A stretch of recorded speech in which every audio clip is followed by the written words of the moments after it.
Hello and welcome to Oxford eBooks. I'm Andy and I'd like to introduce you to a new book that we've had out in ebook form for some time. Gads Army by the amazing Drew Bryenton is now available in glorious paperback. Now ebooks are brilliant, but honestly, who can resist a beautifully printed book? It's out now to buy from Amazon wherever in the world you are, and you'll also find it on a whole load of other online stores if you prefer to shop elsewhere. Better still, if you'd rather support your local bookstore, then go ask them if they can order it in for you. The ISBN is in the description below. Well, before I hand you over to the author himself to tell you a bit more about the story, here's a little trick that I learned from somebody at Amazon.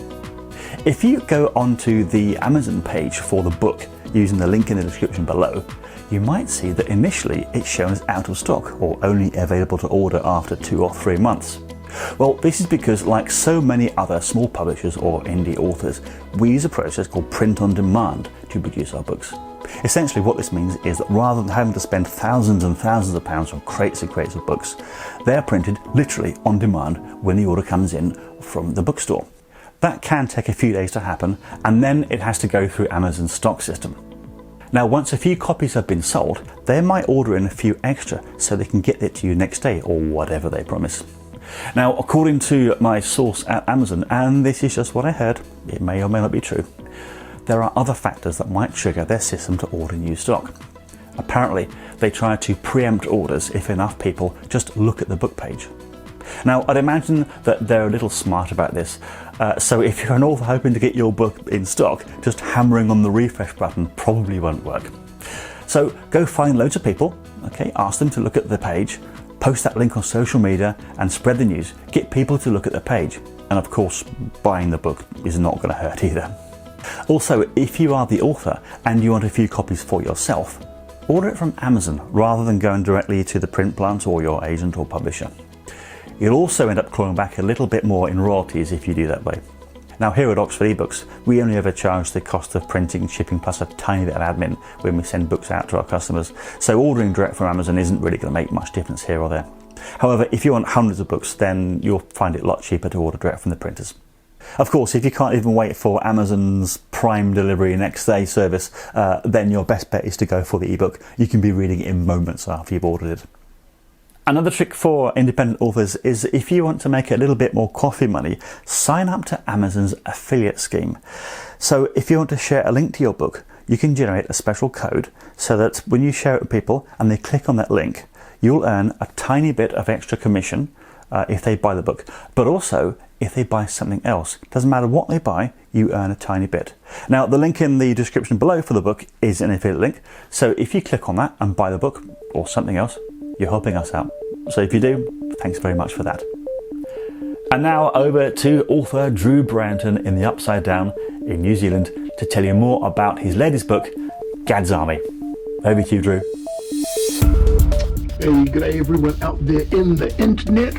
It's the usually reclusive, somewhat mad author Drew Bryenton calling in from quarantine here in the beautiful North Island of New Zealand. I'm that guy who's written a couple of books. Hopefully you've read them, because I like to get paid for that kind of thing.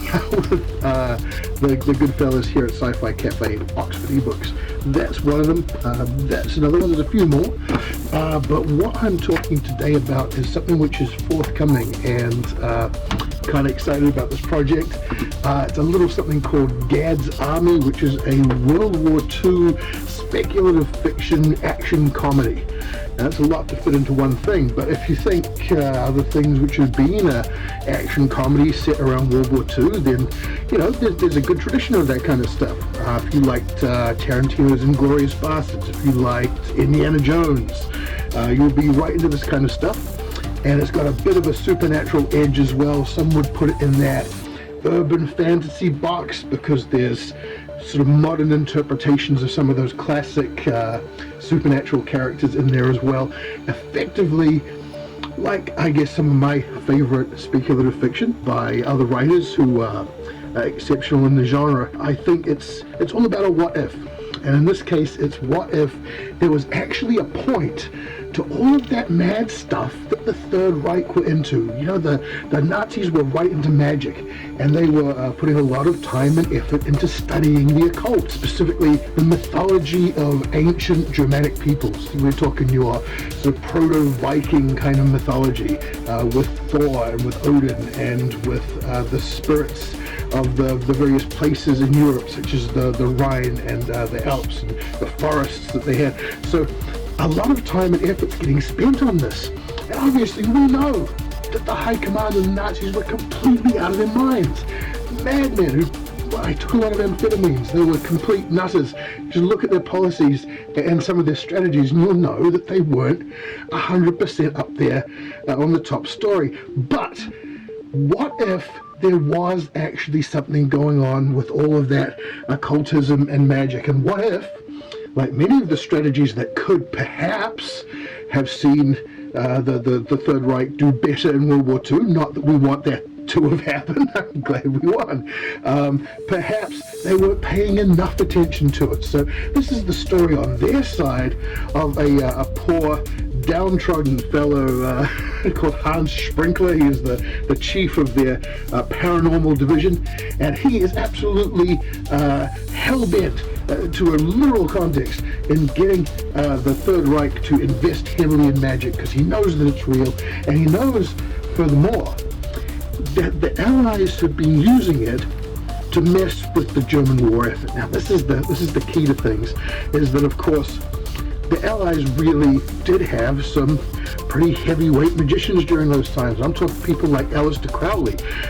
In real life, there was a fellow called Maskelyne who was in the Signals Corps and used stage magic principles to fool the Axis bombers into bombing the wrong places and fool people into thinking that whole armies were in different places. Now, the whole what if of this story is, what if there really was a Section M, a magical division in the Allied forces, and that they had squads of people whose job it was not only to use magic to defeat the Nazis, but to use magic to make it look like they hadn't used magic. Now, you're probably aware of the great work that was done by the Code Breakers by Alan Turing. By all the people who worked with him at Bletchley Park. This is now like common knowledge, a huge secret for many, many years. But they had to have squads of people who went out, commandos, special forces people, who went out to convince the Axis that they hadn't broken the codes, because otherwise they changed the codes. So they had guys who go out and do very, very dangerous missions to make it look like they hadn't broken these codes. So part of the story that I've got going on here is, what if there's a group of people who have to go and use magic to make it look like the Allies aren't using magic? And it's all to cover up a massive secret plan that involves the writing of the Lord of the Rings, which happened during that time, the way that we now see all of the supernatural races very, very differently through the lens of that masterpiece work by Tolkien, and what if that was all part of a plan? So it's got espionage, it's got intrigue, it's got action, it's got explosions, it's got silliness, and it's got a bit of a misfit cast of characters, because in any organization there's always one group, one team who are not the A team. They're not the go-to guys, but they're misfits, and they're a little bit overlooked by their seniors, perhaps their superiors. In this case, it's all about these guys. It's all about one fellow who's been sort of jammed into this milieu. He didn't know it existed. It's been a bit of an accident. He's suddenly got to step up to the plate, and apparently he has crazy supernatural powers. He doesn't know what they are, doesn't know how to control them, doesn't know what's going on. Classic. If anyone's seen any of the recent superhero movies, you'll know what's going on with that kind of mindset. But it's all about how this team have to work together. They've got to fight impossible odds to try and fulfill some very, very dangerous and quite silly missions.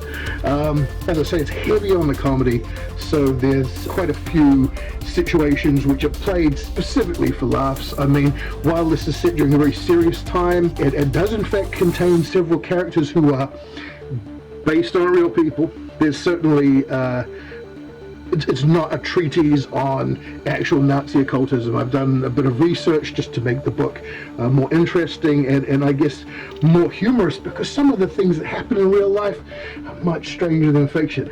So if you're interested in something which is way out of the ordinary, I haven't personally read anything which is like this in terms of putting that supernatural milieu, that whole sort of world into a sort of modern context, not during the war at least, and not in a humorous fashion.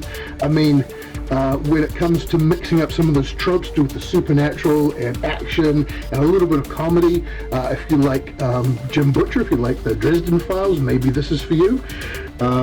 If you like a bit of comic fantasy, if you're a fan of Terry Pratchett's work, I mean obviously the Grandmaster, then maybe this is for you. So please do enjoy. Thank you for watching, and we will see if I can reveal more interesting bits and pieces. Well, thanks for watching, and I'm hoping to bring you some more videos soon from other authors about the books they've written, and also some tips and tricks for authors hoping to make their way in indie publishing. So please subscribe and hit that like button if you found this interesting. Take care, see you next time.